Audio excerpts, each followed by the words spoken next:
Hey guys, Gryph here, and today I wanted to get a video out talking about the Burning Witch build. I've been getting a lot of messages from people and getting questions. Is it good? Is it still viable? What did we lose? How do we fix charging offensive not being in the tree anymore? Yeah. And so on. So let's get this out before the league launches, and let's talk about it. Let's get this going. First, though, if you have not done so already, I have written a little blurb right here at the top that talks about some of my thoughts about the changes. So if you want to do that, go through, read everything here. It's a big block of text. If not, you can keep listening. I'm basically going to talk about mostly what I've talked about here. I'm not just going to read it off, though, because that would be weird. That said, let's take a look at the passive tree. Oh, and first, if you have not done so already, please consider hitting the like and subscribe button below, to appease the algorithm gods. Whatever. And there will also be a link to the build guide in the description below. So, let's talk about the passive tree, the build in general. I'm just gonna kind of rant and ramble. I don't do a lot of the video editing stuff, so you'll have to bear with me. We're gonna go left to right, easy peasy, lemon squeezy. Let's start with staff mastery. So I don't have a point allocated here because I don't think in the end it will be worth using. However, we will test these things. Recover 2% of energy shield when you block spell damage, and recover 2% of life when you block attack damage is probably worth the 1 point. The 30% increased defenses while wielding a staff is probably also worth the 1 point, but we'll have to see. We'll have to see what the numbers actually say, how it feels, and so on. But I think this is probably worth taking. You can probably take it. It's not going to be an issue, right? So, that is an option there. For life mastery, you have two options. I have it on the other side of the tree. You can take plus 50 to maximum life, and you can take 2% of life regen while you're moving. Those are both good. I don't think the other ones are really worth it for the build. Up to you. Now, one of the more impactful masteries is the 15% increased mana reservation efficiency of skills. We never had access to extra reservation, and it's always been kind of a sticking point and a hard place for this build, is because there's so many cogs that have to fit perfectly for everything to work properly and feel good. And this is one of those things. It's getting enough unreserved mana, especially with the mana costs coming out of the triggered skills. Getting enough mana to really be comfortable. This completely negates that. It will help so much with your mana reservation and your mana pool. 10 out of 10 would take this for 1 point, as well as taking the sovereignty wheel. And while I'm over here, let's talk about Thread of Hope. Normally, in the past, we would use a large ring Thread of Hope. And a large ring Thread of Hope has historically been able to let us take all three of these reservation nodes with sovereignty. So we'd save this aura area of effect node. Would allow us to take shadow discipline and training and these life nodes. And also allowed us to take whirling barrier and counterweight. Now, as you can see, that is no longer the case. Oh, and spiritual aid. So now we use a very large ring. And this lets us take spiritual aid, this new safeguard node. Okay, this is really nice. So 50 ES when you block spell damage, right? Combining that with the 2%, it's not bad. You get 8 all res, 6% chance to block spells. This is fantastic to take. The resistances you get here, 12% all res, is going to completely negate the downside of the Thread of Hope, right? So I take these two nodes for a total of 9% spell block and 12% all res. That's really worth taking, in my opinion. Worth noting, we got access to a lot more spell block on this tree than previously. Don't even need spell block on cluster nodes to get 75% chance to block spells. As you can see, oh, you can't see. My face is in the way. Here we go. I get 75% chance to block spells, and I'm 16% over capped on attack block, and I am not using Roomies. It's not checked. It like does nothing anymore. Now that is with, you know, a 25% increased effective offering chest, so the bone offering is just like getting giga juiced, and we'll talk about that in a minute too. So definitely worth taking. So yeah, we want to do the very large ring because that's going to hit all those notables that we otherwise wouldn't be able to before. And then the only thing we're losing is we have to spend 3 points we didn't have to previously, and that's, you know, 3% block, 3% block, and 30% crit chance. There's nothing wrong with it. These two nodes actually got buffed by 1% each on the block, and they just took away the attack and cast speed or whatever. So which is like, what it is. It's fine for us. We got an extra bit of block. We have to spend 3 points that we didn't have to. It's fine. It's not ideal, but it's fine. Real quick, a note on the Purity of Flesh is no longer life and chaos resistance. It is now life and energy shield, which I think is really good. I do miss the chaos resistance, but that's fine, right? We have a mastery we'll talk about that kind of helps with that a lot. All right, next up is the critical strike masteries. So there are 3 options for this one, in my opinion. Option number 1, you can just take 25% critical strike multiplier against unique enemies. It's damage, right? It's fine. It's good. It's damage. You can take 30% reduced extra damage from critical strikes if you want to stack some extra defensive layers. Totally optional, viable option, right? Now, what I want to point out is +3 to level of all to all critical support gems. So what this does, if we go over, if you have an Awaken cast on critical strike of any level, say you get your level 1 Awaken cast on crit, and before you'd have to level to 3 before you actually get any benefit from it. Well, now you could just take this mastery, and now it's level 4, and you get your cooldown recovery breakpoint. Easy peasy, right? The other thing you can do, and this is not limited to just this build, but any build that uses cast on crit, if you have a 620 Awaken cast on critical strike, you have 25% increased cooldown recovery rate. Now, if you have then elevated boots with 20% CDR or a belt with 20% CDR, that gets you up to 45% CDR. The next breakpoint is 52%. And if we add 3 levels to this, we get 9% additional cooldown recovery rate, which puts us at 54%, reaching that final breakpoint, which is pretty nuts. Now, if you have a level 5 Awaken cast on crit, you'll be at 51%. The good news is that you can get 1 to 2% cooldown recovery rate on an Abyssal Jewel that you can slap in your Stygian Vice or in your tree somewhere to get that last breakpoint if you want to do that. We don't really need to do that on this build unless you find some way to get an incredibly high amount of attack speed. We're already, pushing that 15 APS is what we're aiming for, and we're a little under that already. But if you start adding in things like Blood Rage, Tailwinds, maybe you use the Flow Untethered to get an even more action speed, to get that additional attack speed, then that kind of starts looking a little more appealing. You might want to consider it, but it's like late game stuff.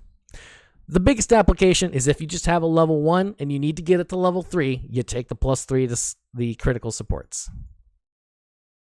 /end rant. Okay, moving on from that, we're just gonna travel along the tree here. You'll notice a distinct lack of large cluster jewels. We're very point starved, so at the very least, I want to make sure we get this Wrapped in Flame for the ability to cover enemies with ash on hits while we are burning, and we're always burning, so you could maybe path to the Fire Mastery, and then you get this option of, where is it? 20% chance to cover enemies in ash when they hit you, but I don't really like that, because we block, so. But yeah, get your medium cluster. This is still very important. Wrapped in Flame, Cremator. Moving on. Serpent Stance got moved. It is now like one, not here, but here. I almost missed it when I was making the tree because it was in a different spot. Make sure you pick that up. That doesn't need any explaining. Let's just slide over here. Always with the Corrupted Soul. Enigmatic Defense. This could be taken off. If you don't need this block chance, I mean, it's what? 9% chance to block spells, which is pretty good. Like, I'm still overcapped on attack block, so I don't need the attack block that comes off of Enigmatic Defense. But that 9% chance to block spell damage is capping me at 75%. But it is something that you could take off. The thing that I want to talk about, though, is Mystic Bulwark, because it is a mana mastery, which gives us 10% of damage taken recouped as mana. This is a huge buff to this build. Massive. Cannot, explain any harder how good this stat is for our build. I would go as far as crafting this on my ring instead of the flat mana costs. But now I don't need to do that. I can use the minus flat mana cost on my ring, not need to use Replica Conqueror's efficiency, and then just take this mana mastery, and that should solve the mana problems, especially early in the game.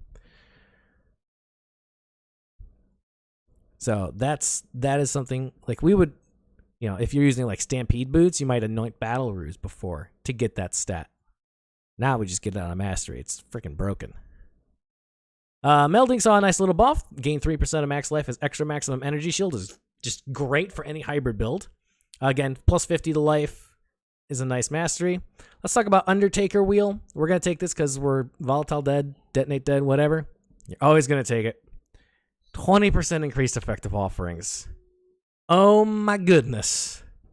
This is great. So this does two things. One, you can just not have this mod on your chest anymore, and it's slightly weaker than before.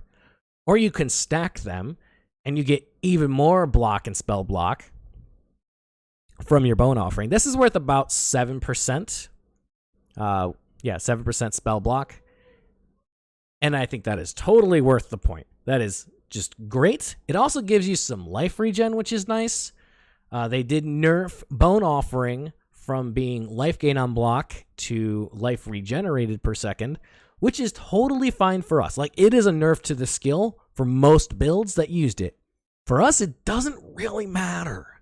We have such good recovery mechanics as it is. We take a hit and we're already max life. So the life gain on block for us was kind of wasted. That said, we lacked severely in life regeneration. I've played this build so many times where I had 0 life regen, and now we're getting 2 to 4% depending on your increased effective offerings that you have just from bone offering, which is so nice. This is a very nice quality of life boost right there. Speaking of quality of life, let's take a look at vampirism. Now, this cluster, let's start with saying this is good, but I think is replaceable in the end game. What I would also consider doing is instead of these 3 points, I would take these 3 points for Blood Drinker, as they both give life gain on kill, where Blood Drinker also comes with the 16%. Yeah, 16% increased maximum life as well. So keep that in mind. See how it feels. Now, we get 3% of life gain on kill, which is great. We don't get that anymore, so getting it back is very nice after the Cinder Swallow nerf. But the important stat here is actually the total of 20% damage taken recouped as life. We are dealing thousands of damage to ourselves per second. And now 20% of that gets recovered over 4 seconds. It's a lot of recovery. And I used to run Mauve Conquest as like a budget helmet for this mod because it felt so good. And since it's very conveniently located, you can take it. It's very nice. Like I said, if you don't want to do that, you just take Blood Drinker and move on with your life. Now, Written in Blood does not need any explaining. There's nothing really in the Energy Shield Mastery that you want to take. You can take Discipline has increased mana reservation efficiency. Again, this is nice if you need the mana. If you don't need the mana, it's not worth the point. I don't think gain 3% of max life is extra max. Energy shield is worth it because we don't have a ton of mana. So, don't bother. And nothing else here is really particularly exciting. Maybe if you are running, if you're going Eldritch Battery instead of Corrupted Soul, you could take the regenerate 2% of energy shield per second. Otherwise, I would just ignore this. You don't need it. Snowforged, however, got moved, right? It's not over here. Now it's over here. And this is a very nice node now. For 3 points, you get this a decent amount of damage. We lost 10% crit multi here, actually. But we get -5 to elemental resistances, which is... we like that. It's good stuff. For the elemental mastery here, though, you have a few options. Now, first of all, exposure you inflict applies at least 18% to the affected resistance is a trap. You don't need it. We use Wave of Conviction, which is -15% already. So it really just translates to -3% for 1 point, and I don't think that's really worth it. Now, that said, if you are using something like Master of Fire, and because you need the extra socket, and so you dropped Wave of Conviction, so something like Master of Fire that only gives -10% for the exposure, then this node becomes very good, and you want to use that. So just keep that in mind. This is a very flexible little mastery. You can take Elemental Damage Leech as Energy Shield if you want some ES Leech. 15% all Ellie Res if you're short on resistances. This is fantastic. Between this and if you help Lyra for the 15 all res and the crit multi, like that's 30 all res already. And then you get 30 all res from Commander of Darkness. You're already 30% all res, and that takes care of your merciless difficulty. Your final, like the Kitava debuff. Yeah. So that's really nice. If you want just damage, increased affected non-damaging ailments affects our 15% shock. So it goes from 15 to 21, which is a pretty reasonable damage boost, as it turns out. And if you have a way to get another 40% reduced elemental reflected damage taken, you can take this to do reflect maps. So, you got options. I like the res personally because especially earlier in the league when you can't min-max your gear. Okay, so now you might be... oh, that's why I changed my pathing a little bit. There we go. You might be looking down here like, what's going on? Why are you in the Shadow Tree? Well, this is why. So Soul Thief gives 2% of ES on kill now. So between Soul Thief and either Vampirism or Blood Drinker, we get our old Cinder Swallow back, where we had the life and ES on kill, which is so good for mapping. It's so good for mapping, so important, and just feels really good. Huge quality of life. But the thing that really drove it home for me was the Evasion and Energy Shield Mastery that says 30% of chaos damage does not bypass Energy Shield. And for a hybrid build, that is a huge defensive layer against chaos damage, which is the biggest weakness to hybrid builds. Because you end up with maybe 5k and 3k life and energy shield. So against chaos damage, your actual life total is only the 5k. Or 4k in this case, right? So this gives a huge buffer and a huge defense. Takes a lot of strain off of feeling like you need to max your chaos res. You can get away with a little less chaos res because now 30% of the damage is going to actually hit your energy shield instead. That's massive. And in my opinion, between that and the ES on kill is worth coming down here, taking Soul Thief. And then, of course, we just come down here. Dexterity is always something that's good for us. So taking 2 points of dexterity to get a 3-point jewel socket, totally worth it. And again, like I said before, you can take these off and come here and take Blood Drinker, especially if you need the dexterity, right? And that'll give you some more life and the life gain on kill. If you are generating frenzy charges, you do have the option to take a 1-point frenzy charge. That's on you. It's not the most efficient for points and stuff, but it does also give attack speed, so that's can also be good. Other places you can invest some points into, you can take 2 points for coordination, if you need the attack speed and the dexterity. So, but this build is very, very point starved. As you can see, I'm already at 117 points over here. And I don't even have a cluster jewel, or like a large cluster. That said, we don't need the spell block clusters anymore, which is nice. I would ideally like to get 1 large cluster for Overlord. I think Fortify with Overlord is still fine if it works the way I think it does. Because even if you only get like 1 fortification on hit, it's still worth it, right? Plus, you get fuel to fight for the mana leech. Speaking of mana leech, if you are having mana troubles and you need mana leech and you don't have it, path down to Blood Drinker for the life and take Clever Thief. It's 2 points. You get 2 mana and 4 life gain for each enemy hit by your attacks. And then you get 1% of attack damage leached as mana. It's generic. It's not physical attack damage. So when you're swinging around this Martyr of Innocence, like your Cyclone actually does damage, right? If I go to Cyclone, like 11k average hit, 145k DPS on just the Cyclone, you're going to cap your mana leech, and that's going to help with the mana sustain as well. So just keep that in mind. That is something that you can do, and we're just going to have to like play it by ear, right? We need to see how it feels in the end. Now let's think. Was there anything else? Oh, so what did we lose?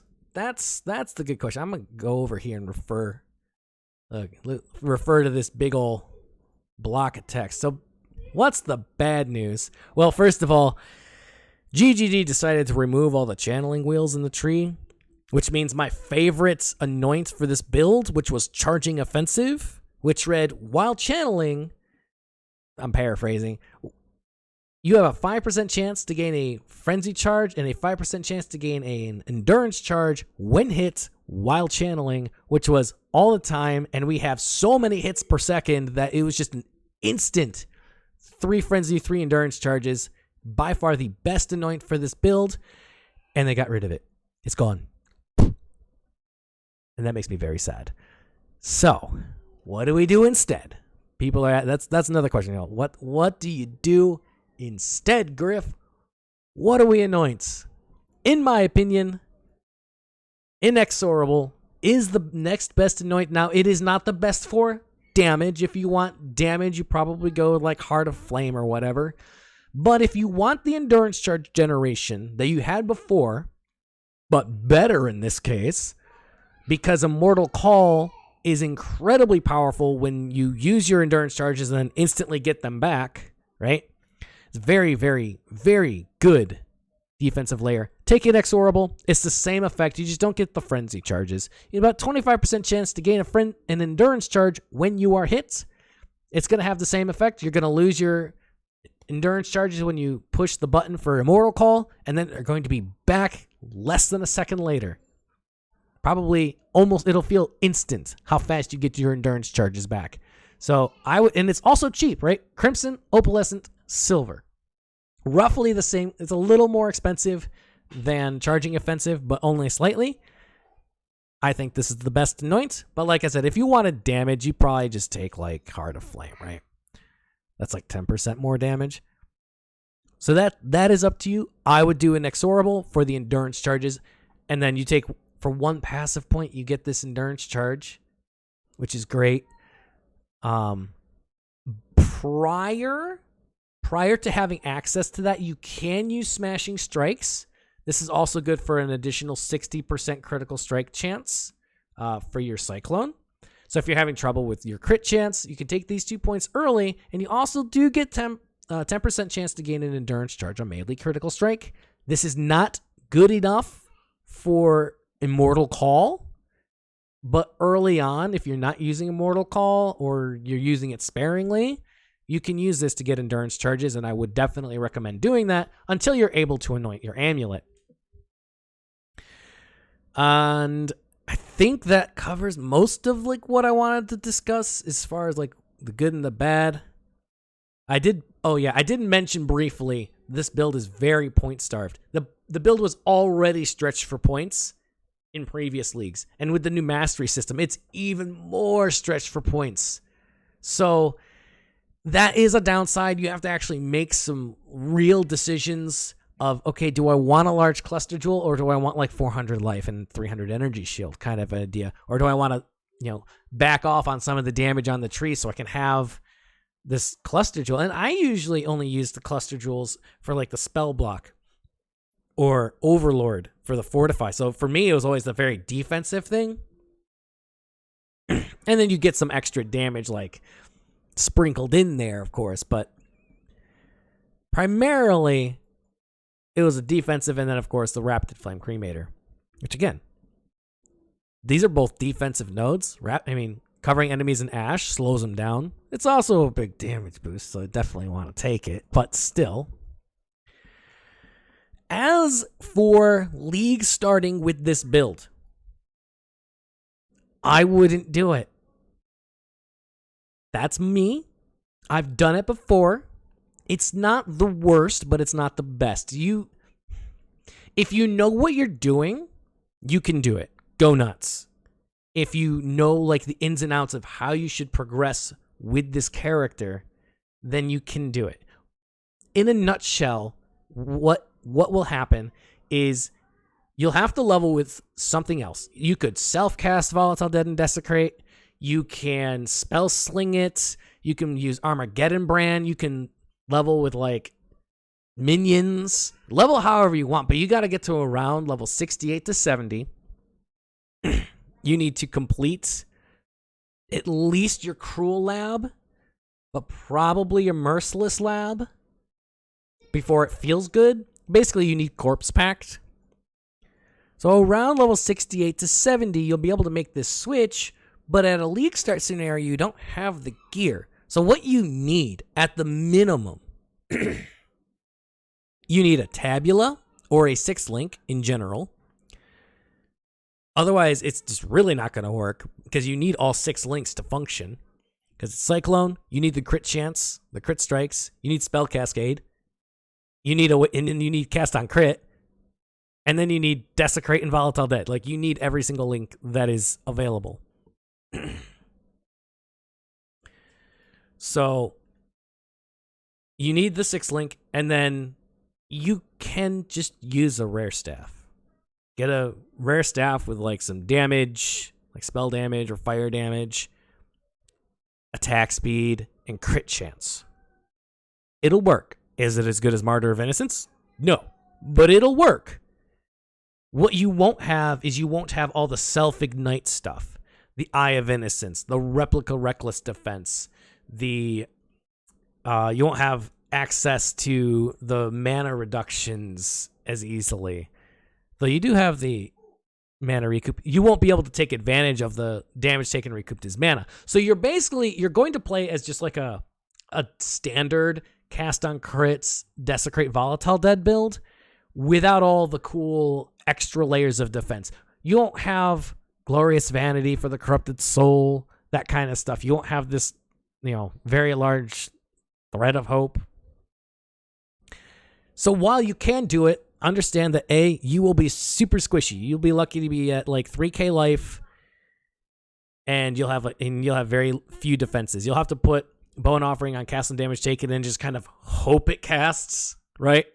So you can. I've done it. It's okay. And if you don't mind dying a million times, it's fine. Just be aware. And I'm not gonna hold your hand while you struggle leveling the character in a way it's not meant to be leveled. I think this makes it a fantastic second or third character. Wonderful second or third character, because all you need is you just gotta get like the core items together. The biggest one being the energy shield on hit Watcher's Eye, right? You need the ES on hit Watcher's Eye for this build to really shine and feel good, so you can take advantage of your energy shield pool that you're investing into. So I wouldn't league start it, but I won't fault anybody who wants to. I'm also not going to hold your hand. So just keep that in mind. That's it. If you want to put this together for like your second character, go nuts. Just read the guide.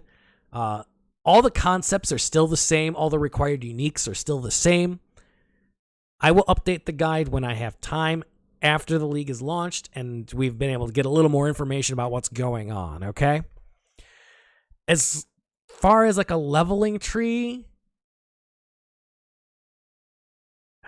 if I were leveling this build, I'm a masochist that likes to self-cast Desecrate Volatile Dead or maybe Armageddon Brand or something like that. I like to go through the cast speed because I like smooth gameplay. You can go spell damage instead. I would take something like this, right? Go up through the fire damage, pick up this life. And then I'll come over and travel to Elemental Overload. We hit a lot with our main skill, so this is still good for leveling for us. And then I'm probably dual wielding. So again, I want this cast speed, right? I want the cast speed. You get convenient little fire damage over here. And you can do this with like Armageddon Brand too, right? Come down here, take Rune Binder. So you can level with Armageddon Brand as well. If you're spell slinging, you'll come over here for the mana reservation efficiency. Okay. And then your tree looks a little bit like this, and you will eventually need to respec, but the respec won't be that bad. Because what'll happen is you'll start filling in the pathing trees, and then you'll come down here. You're gonna take this. You're probably gonna take Divine Judgment just because it's a good node, maybe. And when you're around level 68, 70, you'll start respecking out of all of these things, and then just put the points where they need to go. The main thing you need to focus on is make sure you take the staff crit nodes. You need staff crit nodes for the build to work at low levels, including taking blunt trauma, because it does give you a lot of crit chance for 3 points, right? It's 80% crit chance there. Really helpful for getting through the early maps. And of course, you got to come over here, take Assassination. Make sure you get these life nodes and stuff. You're just filling out the tree. That's what I would do if I was leveling it. Something basic. Actually, really thinking about it, I really like the Armageddon Brand idea. Maybe with like a Spell Slinger, Flame Wall, something like that. That's always been fun. But given how Rune Binder is right there, that's probably a good way to do it. And you could use Storm Brand too if you want. Maybe take a Runesmith. There's a lot of power there for leveling. Do what you want. You can level with Cremation. It's like if you're like me and you level maybe with self-casting, Desecrate, and Volatile Dead, I'll also have a setup for like Cremation for single target because you drop the 3 geysers on a boss and they just melt, right? So that's also an option. You can level with Detonate Dead instead of Volatile Dead. Totally fine. There's a lot of ways you can do this. Make sure you take Spiritual Aid as well, because as you're ascending, you're getting all this incremental minion damage.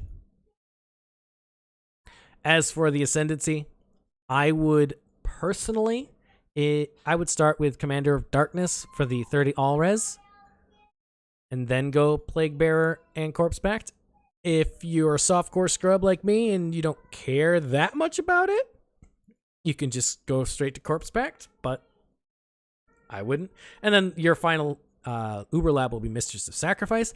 Very nice that it is quite easy to do your Uber Lab now, so that's kind of nice.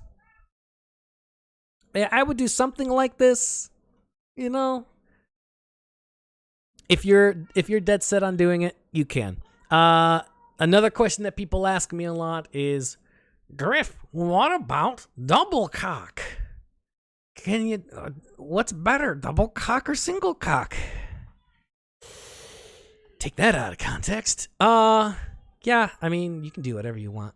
I like doing just the one cast on crit setup because the build is very socket starved.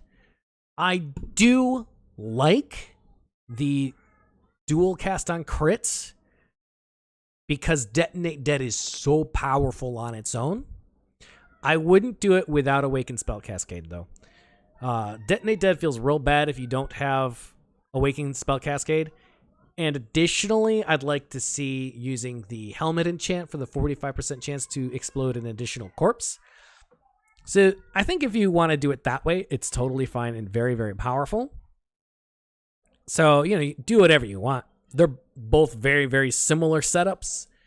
And just with the Double CoC, you lose a lot of sockets. So just keep that in mind. But yeah, I think that's going to wrap it up for now. If you have any more questions, if I missed something, go ahead and leave it in the comments below. I know I didn't talk about the Awakened gems too much, but I think they're all pretty self-explanatory.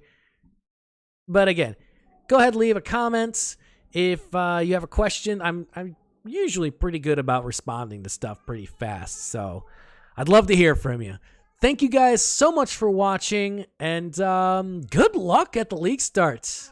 We're going to go ahead, we're going to insert a catchy phrase here, and peace out.